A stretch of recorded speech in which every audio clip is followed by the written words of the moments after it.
Dis-moi comment tu fais le signe de la croix et je te dirai quel bon chrétien es-tu. Bonjour chers frères et sœurs, chers amis abonnés, à vous tous, bonjour. Bonne montée vers Pâques et bienvenue à Parole de Dieu au quotidien.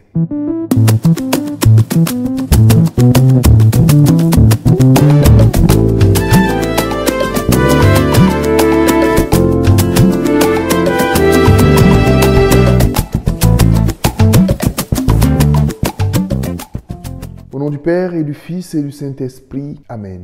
Je vous salue Joseph, vous que la grâce divine a comblé. Le Sauveur a reposé dans vos bras et grandi sous vos yeux. Vous êtes béni entre tous les hommes et Jésus, l'enfant divin de votre virginale épouse, est béni. Saint Joseph, donné pour Père au Fils de Dieu, priez pour nous dans nos soucis de famille, de santé et de travail jusqu'à nos derniers jours et daigne nous secourir à l'heure de la mort. Amen.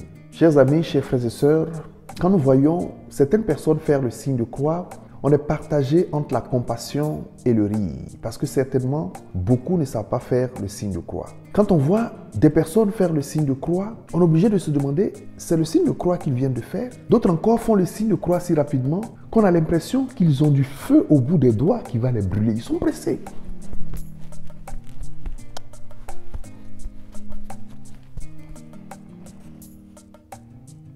Et pourtant, chers frères et sœurs, chers amis abonnés, le signe de la croix est l'un des symboles les plus puissants que nous ayons dans notre foi chrétienne. Malheureusement, nous ne le faisons pas avec respect, avec le véritable sens qu'il requiert. Et si aujourd'hui nous apprenions à comprendre le sens du signe de la croix, comment fait-on le signe de la croix et pourquoi faisons-nous le signe de la croix? Le signe de la croix est un symbole de base de notre foi chrétienne. Et d'ailleurs, je crois que c'est la première des choses que nous apprenons à la catéchèse aux enfants. On peut comprendre aujourd'hui qu'à force de le faire de façon machinale, de façon répétée, on a fini par perdre l'habitude de bien faire le signe de croix. Il n'y a donc pas de honte à revenir à la base et à bien faire notre signe de croix. Comment faire le signe de la croix?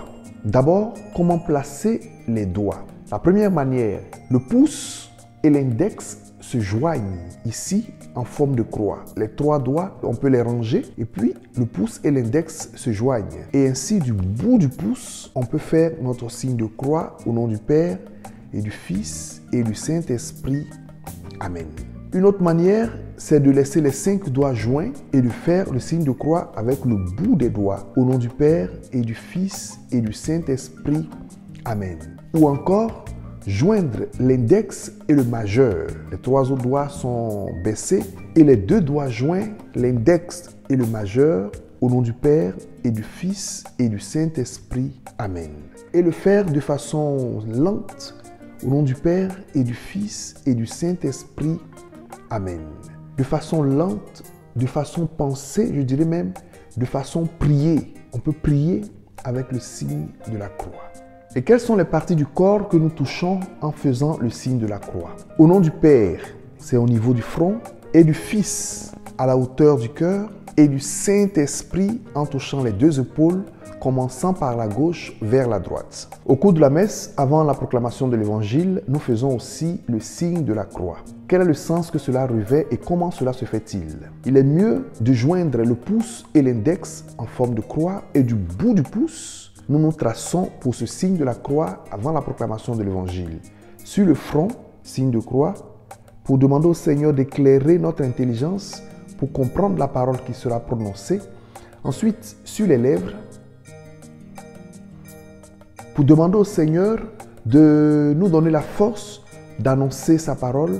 Et enfin, au niveau du cœur, à la mesure du cœur, ici, ou même sur le cœur, comme certains le font, pour demander au Seigneur de nous aider à garder sa parole et à conformer notre vie à sa parole. Donc, à vivre la parole qui sera maintenant proclamée. Et maintenant, quel est le sens du signe de la croix? Il nous permet de commencer ou de terminer notre prière en invoquant le plus grand mystère qui existe dans notre doctrine catholique. Le mystère de la Sainte Trinité. Un seul Dieu en 3 personnes qui est Père, Fils et Esprit Saint. Avec donc le signe de la croix, nous invoquons la présence des trois personnes divines qui sont le Père, le Fils et le Saint-Esprit et nous nous unissons à leur amour en commençant notre prière ou avant de la terminer. Le signe de la croix est important parce que nous sommes nés à la vie d'enfants de Dieu quand le prêtre a prononcé sur nous les trois personnes divines et en versant l'eau du baptême sur notre tête.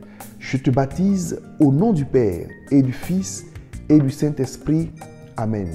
Et d'ailleurs, c'est ce que Jésus a recommandé à ses apôtres en Matthieu chapitre 28, verset 18. Allez de toutes les nations, faites des disciples, baptisez-les au nom du Père et du Fils et du Saint-Esprit. Chers amis, chers frères, chères sœurs, prends donc soin maintenant de bien faire ton signe de la croix. Car en faisant le signe de la croix, c'est le nom de Dieu que tu prononces sur ta vie, c'est le nom de Dieu que tu traces sur ta vie. Tu dois bien le faire parce qu'ainsi, tu entres dans la prière, tu te disposes à la prière. Ne fais pas le signe de la croix en courant, personne ne te poursuit. Fais même du signe de la croix une prière, car en le faisant, tu penseras aux personnes divines que tu invoques, au nom du Père et du Fils et du Saint-Esprit.